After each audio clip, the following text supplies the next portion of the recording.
I think what's happened is content marketing has become an increasingly important part of the mix, and the way we at Turner got into launching Launchpad, which in effect is our internal social agency, is just realizing that a few market trends were happening.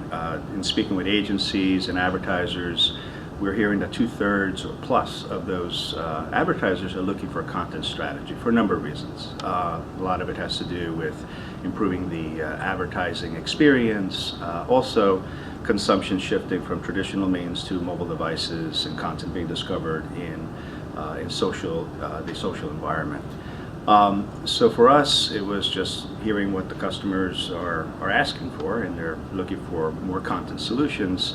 But once you create amazing content, it's natural to ask the question, okay, how do I get people to see it? And what's unique at Turner is the fact that, yes, we have video DNA across the entire company, but we have scale across every single screen. So not only on TV and digital, but also in social.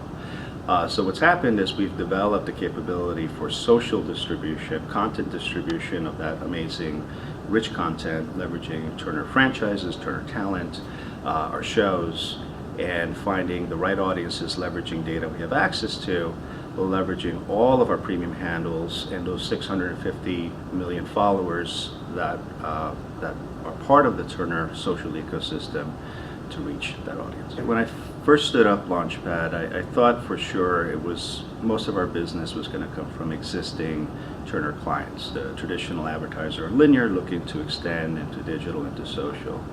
And yes, that's happening, and thinking that it was only the larger advertisers who were getting into this new way for content marketing and distribution of social. But what's happening is now becoming more and more mainstream. It's just as many traditional advertisers that we serve at Turner, we're seeing many advertisers that haven't traditionally come to Turner for their content marketing needs. And I think it has to do with the marketplace now accepting this model that maybe 5 years ago it was only the larger players playing and experimenting with social distribution of branded content. But it has now broadened. We're seeing many advertisers who are creating amazing content on their own, trying to find an audience. So they're bringing that content over to us, and we're helping them not only distribute it on social, but we're also doing it on linear and in digital. So that's a unique thing we're seeing. So it's not just a television advertiser who's creating a great piece of linear branded content looking for additional distribution. It's really both. Frank, I wanted to ask you about the form factor and the range of units that you guys are creating and surfacing, and where they're seen, and also maybe a little bit of consumer preference, what's working. Sure. So there are many flavors, and let me just give you a few examples that we have seen. So when we first started, we started working with our linear advertisers, where they've created a great piece of content, let's say 1 minute piece of content for Batman versus Superman that airs on Adult Swim. We would then take that piece of 1 minute content created by the same makers of Robot Chicken, distribute it out of the Adult Swim handle, and unlock social discovery there.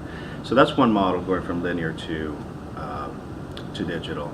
The other model has been we have advertisers who create pieces of content. So for instance, Seventh Generation created a great piece of content, about 2 minutes in length. They're looking for added distribution. We took a look at it. It was a great fit to be distributed on social through Samantha Bee's presence on social, as well as on linear. So those are two examples, but typically it's a 1 to 2 minute piece of content, and that's for traditional video. VR is, interestingly enough, is becoming a fascinating place where we love to experiment, and we've done some great things. For instance, we did an execution with Sully, the movie from WB, where we strapped on a VR camera underneath a helicopter, and the helicopter took the same flight path, or simulated the same flight path as the plane on that fateful day. Then we overlaid the voice recording between the pilot and the airport, overlaid additional footage that we have from CNN about the crash before and after, And that was a great experience that we executed. We've done stuff with Norfolk Southern as well, where we did the same thing, where there are these amazing views that we shot on top of a number of their trains. That's an execution. Conan O'Brien as well. And what we're seeing is, given the fact that we are able to access all of Turner's social handles, we're able to find people who like VR.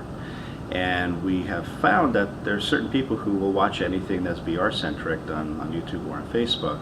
And because of our unique structure, we're creating an audience of people who love VR, in addition to people who are fans of a respective show. As far as Facebook Live or Live in general, we're doing some experiments. We've done some things with Conan and also with Samantha Bee. Early days there. Most of the traction has been in the 1 to 2 minute video space primarily. So tell us a little bit about how these units, these kind of custom units, are priced, and also relative to a more traditional buy, let's say, and also to what degree has this program for you guys and perhaps for the rest of industry come of age where there's a return on investment, where there's proper performance metrics. Give us an overview on those items. So the way we typically structure one of these deals is obviously there's a content component and then there's a media component. There are multiple flavors, but for the most part, we're guaranteeing media, whether it's in the form of guaranteed views or guaranteed impressions. And what an advertiser is asking us to do is to use our data and insights to ensure that this great piece of content gets in front of the right audience. So it's primarily, I would say, about 70% of our deals have been on a cost per view basis, and the balance on a CPM basis.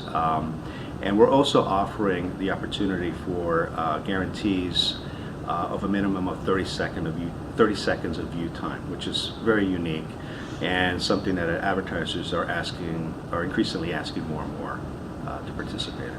Great. And closing the loop on performance, how does that go?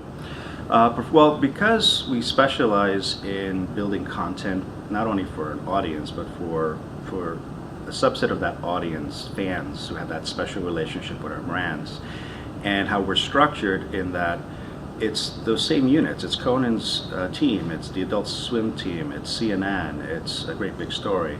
Those respective teams who are very knowledgeable in creating amazing content for their fans. Engagement tends to be high and comparable to the engagement of the editorial that's coming out of our networks. And because of that unique structure, where it's not just someone who is not attached to the brand creating content for a fan that they don't speak to on a regular basis, the content's great. When you layer in the data that we have inside the social network, again, because our team has access to all of that, all of those handles, coupled with our first-party data that we have access to from all of our O&O traffic on our websites and apps and so forth, we're able to laser target and find the right audiences. And what we're going after is not just deriving a view, a quality view, but we're trying to unlock the share. And that's something that we're spending a considerable amount of time figuring out how we could do both. So it's been quite successful.